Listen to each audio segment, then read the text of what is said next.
My name is Kevin, and I am the president of the Ithaca College Buddhist community. There's been a high demand for meditation basics, so decided that maybe make a short video on some meditation basics that everyone can use in their meditation practice. So first, we're going to start with setting up. Some people have shrines, but that's definitely not a requirement. Cushions are very desirable, such as the one that I am sitting on, or you can just have a sort of a flimsy pillow. Cushions range from about $27 to about $75 on Amazon.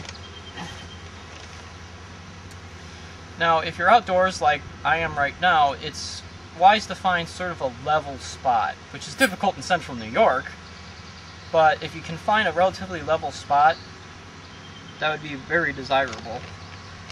I mean, you don't want your body down like this or to the sides like this. Usually you want to be near a tree, but it's not really a requirement as long as you can keep your posture. And try to find an hour where there's not a lot of insects. So like early morning I find is the best for that. And clothing, usually loose clothing is desirable, such as sweatpants, which is what I'm wearing right now, and I have a polo shirt which fits relatively loosely. But I always recommend dressing modestly, especially if you're going to be meditating outside or in a group. So let's touch on some issues with posture. First things first, cross-legged is extremely desirable. It's considered one of the requisites to a good meditation. A lotus position is most desirable, and that's when you have your feet on your thighs and your knees close to the ground. However, most people are not that flexible, such as myself. So sort of do some people do a quarter lotus where they have their feet sort of closer to their ankles. And as for me, I'm doing sort of a lazy Burmese. I just anything cross-legged. You know, you could do the old-fashioned Indian style, or whatever they call it now that's politically correct. The hands are usually near or around the abdomen. Some people will touch certain fingers and put them on their knees. And for some traditions, especially in Buddhism, it sort of signifies something like this. Having your hands like this on your knees signifies that's more of an inward meditation, more of focusing on your own being, and having it towards your abdomen is sort of a universal or an outreach type meditation. And usually the left hand supports the right hand. The left hand signifies wisdom, and the right hand signifies compassion. Because compassion without the support of wisdom is called idiot compassion. Don't ask me to explain it, I don't really know. Now, you also should try and sit with the natural curvature of your back. You don't want to be leaning really forward, because that will start hurting. You don't want to be straight up, because then that will hurt as well. It's just trying to find the natural posture of your back. And you're trying to use the cushion as a support for your back rather than sitting flatly onto the cushion. So having your weight forward slightly helps with that. It helps also to have the knees as close to the ground as possible. And this is just to continue with that support and having posture that's not too upright and not too slouched. But if all else fails, then you can always use a tree, or if you're inside, the wall for support if your back is really bad. Like mine really was bad at the beginning. Also, with your head, you don't want it too far up, and you don't want it too far down. You want to have it sort of naturally looking forward. And the tongue toward the roof of the mouth near your teeth. So it's very difficult to talk. And the hypothesis is that if it's difficult to talk, it's difficult to think. Not proven for me, but we'll go with it. Now let's get into a little bit into the procedure itself. There are many kinds of meditation, but for beginners, we usually start out with what's called concentration meditation, and we generally tell people to focus on the breath. Now, for this meditation, you can close your eyes, like I do, or you can have your eyes looking maybe 5 or 6 feet ahead of you, just to sort of keep your head on that level. And like I said, we tend to teach focusing on the breath, whether it be through the nostrils, whether it's the diaphragm, or whether it's the abdomen. And when the mind decides it wants to wander, just sort of make a mental note that it's wandering, and then return to the breath. Now, most people have trouble at first. Even experienced meditators sometimes have trouble. But don't be discouraged. Keep practicing as best you can. For beginners, I tend to tell them start out with just a few minutes a day, whether that be just once or twice. In general, I advocate for once in the morning when you wake up and once before you go to bed. And you can increase as you feel like you're getting a little bit better at it. Now, there are some rules of etiquette, especially when it comes to meditating in groups. So, for example, you have to cough or sneeze, just go with it, cough or sneeze. If we're meditating correctly, it won't bother us.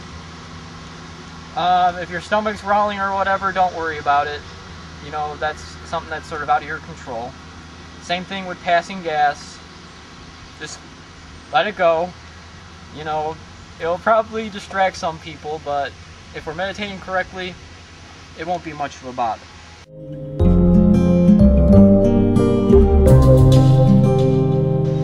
Okay, so here you are, you're ready to do your sitting meditation. You found a relatively quiet spot, which isn't absolutely necessary, but is desirable.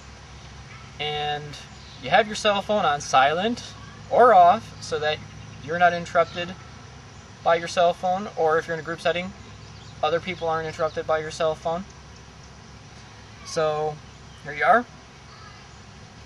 You got everything all set with your posture. And then you take a breath in, and then a breath out. And you can do that through your nostrils, or you can go in through your nostrils, out through your mouth. And some people find it easier to concentrate if they count their breathing. So they might take a breath in, and then when they breathe out, they'll count 1, and then in 2, and they'll do that until they get to 10, and then they'll start back at 1 after they get to 10. And another note is that if your legs start hurting or your butt starts hurting and you feel like you really need to shift your posture, then please do so, but do so mindfully. Know that you're going to do it, and then do it. And those are just a couple of hints for your sitting meditation.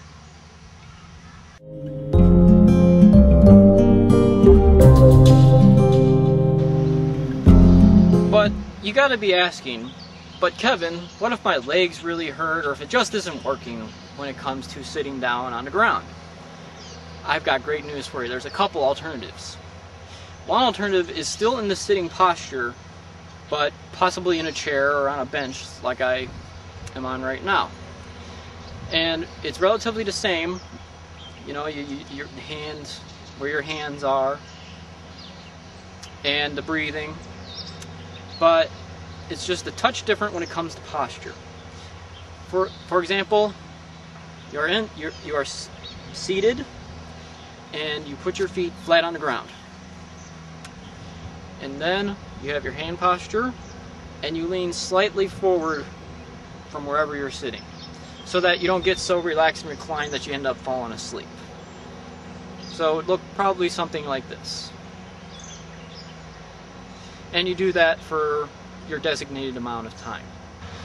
But there's another alternative as well, and that's walking meditation. Now for groups it's different. I'm going to teach you sort of the individual way. So you have your hands in your sort of the, wisdom, compassion deal. And watch what I do with my feet. when you take a breath in, you lift your foot up like this. And then when you take a breath out, you let it stay there for a moment. And then when you take the breath in, you slowly move it up. And then when you take the breath out, you move it down. And just for reference, you know, your head's focused about 6 feet in front of you. And then you do the same thing for the next foot. Take a breath in and lift the foot up. And then let it stay there for a moment when you breathe out. Then you breathe in again and slowly lift up. And then when you take the breath out, you go like this. And you pick certain points to walk to and from. When you get to that point, you can turn around and go the other way. Sort of like this, and then start all over again.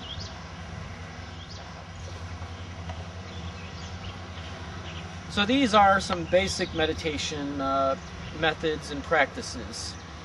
If you want to learn more, there's plenty of information on the internet, not only on Buddhist meditations, but also other meditations, and also yoga practices. And also, look for a list of experienced meditation teachers. They will be able to give you much more advanced tips and ideas on how to make your meditation the best meditation it can be. Thank you for watching. Happy meditating.